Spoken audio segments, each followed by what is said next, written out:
Hi, hello, this is Dr. Swapna. Welcome to your Learn Lab, your one stop for learning. Today I am here with the video on Kruskal-Wallis ANOVA, the theory part. I have divided this into two. I'll have a separate video for computation. So in this part, we'll just look at the theory. So what is Kruskal-Wallis ANOVA? In this, the one word ANOVA should be familiar to you by now. What was ANOVA? ANOVA stands for Analysis of Variance. It was developed by British statistician Sir Ronald Fisher, and this is same as R.A. Fisher. That I think I used this name in my earlier video, so let's not confuse. Both the persons are the same. And ANOVA is used to compare several populations with respect to a quantitative variable. And the main point was what? It's a parametric statistic calculated around the mean. Now coming to Kruskal-Wallis ANOVA, it is a non-parametric counterpart of one-way ANOVA, and it is used when the data doesn't meet the assumptions of parametric one-way ANOVA. What is Kruskal-Wallis ANOVA? Let's dive deep. Other than the fact that we already saw that it is a non-parametric counterpart of one-way ANOVA. So Kruskal-Wallis ANOVA is also called one-way ANOVA on ranks. So if you remember the calculation of one-way ANOVA, you use the data as it is. You don't have to convert that into any other data. But for Kruskal-Wallis ANOVA, you have to first convert it into ranks. So you call it one-way ANOVA on ranks. Kruskal-Wallis test compares the medians of more than two populations to see whether they are all same or not. If you remember, one-way ANOVA compared what? Means. So you had to calculate means to calculate one-way ANOVA if you remember. For Kruskal-Wallis ANOVA, you have to compare the medians. What is median? Median is the midpoint of your data set of more than two population to see whether they are all same or not. Okay. So Kruskal-Wallis test compares all your sample population by comparing their medians, and then it determines if they are all same or not. Next one, ANOVA based on rank transform data or ordinal data. So Kruskal-Wallis ANOVA is what? It's an ANOVA based on rank transform data or ordinal data that I have already mentioned here. If it is not already in ordinal format, then it should be convertible into this format. So whatever your data you're getting, it might be in continuous form, in a range, or in any form. If it is not already in ordinal format, then it should be convertible into rank format. Only then you can apply Kruskal-Wallis ANOVA. Next, similar to ANOVA, except that instead of mean, median is used. I have already discussed this point. It's similar to one-way ANOVA, but except that instead of mean, we use median. And the last point, it's an extension of Mann-Whitney U-test. Now, this point you will see while you learn computation part, because most of the steps for computing Kruskal-Wallis ANOVA is same as Mann-Whitney U-test. If you have already seen the video, you will know that while we were computing Mann-Whitney U-test, you had to convert all the data into ranks first. First to arrange that in ascending order, then you calculate the ranks, add up the ranks, and they calculate the U statistic. This is somewhat similar to what we'll be going to do in Kruskal-Wallis ANOVA computation also. This you will see in the next video. So this was all about what is Kruskal-Wallis ANOVA. Let's now look at the assumptions of Kruskal-Wallis ANOVA. We said that it do not meet any of the assumptions of a parametric statistic, which is why it is called a non-parametric statistic. Still, it's free to have its own assumptions, and sometimes it's asked in the question paper also. So let's look at the assumptions of Kruskal-Wallis ANOVA. So the first one says each sample has been randomly selected from the population.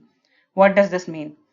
This means that each member of a population has an equal chance or probability to be selected into the study. If it is not so, we call it as a non-randomly selected population, or the researcher had a bias based on which the sample was selected. For Kruskal-Wallis ANOVA to be successful, we have to make sure that the sample is randomly selected. The second assumption says the samples are independent of each other. Okay. The third one says the dependent variable is a continuous random variable and is subsequently ranked.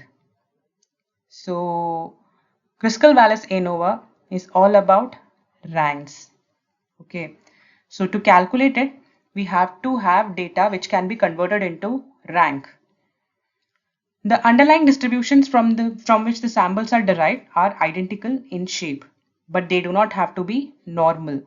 When we have normal distribution, we call it parametric. But since this is non-parametric, when we plot the graph of all the data points, like if you take different samples and if you plot the data you obtain from different samples, the shape of the graph that you get would be identical in shape. That's what this line means, that the underlying distributions from which the samples are derived are identical in shape. Let's look at the hypothesis for Kruskal-Wallis ANOVA. The null hypothesis would say that the population medians are all equal, or in other words, there is no significant difference between the medians of the population samples under study. The alternate hypothesis would say, exact opposite what of null hypothesis, that the population medians are not equal, or in other words, there is a significant difference between the medians of the population samples under study. What was in case of ANOVA? The one-way ANOVA. In case of one-way ANOVA, we replace the median word with mean. So the hypothesis was that the population mean are equal, or there is no significant difference between the population means of the samples under study. An alternative hypothesis would be that there is a significant difference between the population means of the samples under study. There's another point to note, that the calculated variance, variance is compared to chi-square table to find critical value or the theoretical value. So here also there is a table involved as in one-way ANOVA, and in this case we use chi-square table to find the value. In your examination you will not be asked about the table or given the table, so you don't have to worry about this. Let's now differentiate between one-way ANOVA and Kruskal-Wallis ANOVA. So in your question paper, I said that choice would be between any of the 4 computation topics that I've given you, if you remember my first video. So what were the 4 computation topics? One was one-way ANOVA, chi-square test, Mann-Whitney U-test, or Kruskal-Wallis ANOVA. So in case Kruskal-Wallis ANOVA is not asked in the question paper for computation, they'll ask you theory question, which could be either what is Kruskal-Wallis ANOVA, or write the assumptions of Kruskal-Wallis ANOVA, or differentiate between one-way ANOVA and Kruskal-Wallis ANOVA. So let's look at what are the differences between one-way ANOVA and Kruskal-Wallis ANOVA. The important difference is that one-way ANOVA is a parametric statistical test, while Kruskal-Wallis ANOVA is a non-parametric statistical test. If you remember all the assumptions of parametric statistical test, you can actually write all four of them under one-way ANOVA as like these assumptions are met, and under Kruskal-Wallis ANOVA you can write that these assumptions are not met. I have used one here, that data is normally distributed under one-way ANOVA. Why? Because it is a parametric statistical test, data is normally distributed. Under Kruskal-Wallis ANOVA, data is not normally distributed. If you plot all your data into a graph under one-way ANOVA, you will get a normal curve. Remember what is a normal curve? It's a bell-shaped curve, and this is a symmetric curve. You can use all these points in your answer if you want. Symmetric curve. And if you plot all the data points in Kruskal-Wallis ANOVA, you will not get a symmetric curve, you will not get a bell-shaped curve, you will get a skewed curve. This is called asymmetric curve. Okay. Third point says that one-way ANOVA compares means of different population, another important point, and Kruskal-Wallis ANOVA compares median of different population.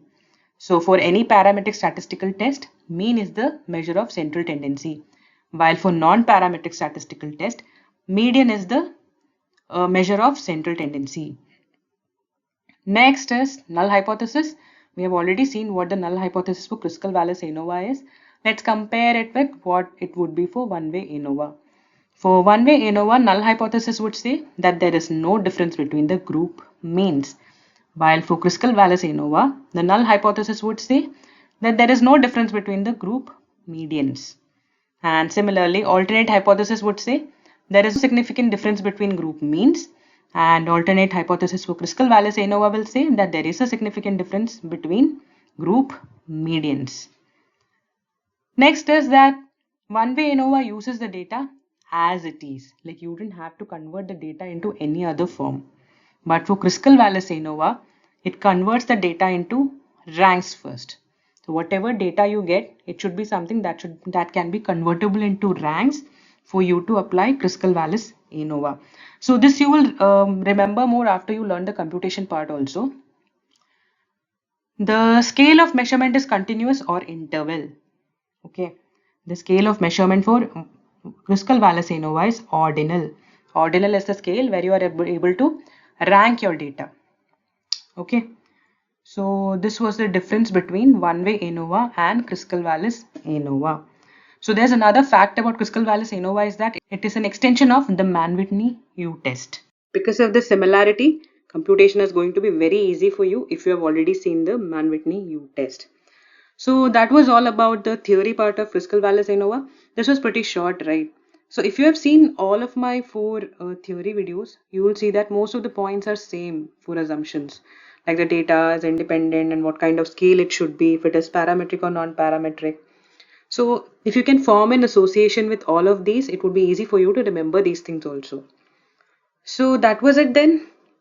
Feel free to let me know if you understood the video by hitting the like button and then subscribe for you so that you can know when I'm going to put the next video. Share it with your friends so that if you think it will help them also. Bye bye from me. Take care. Keep learning.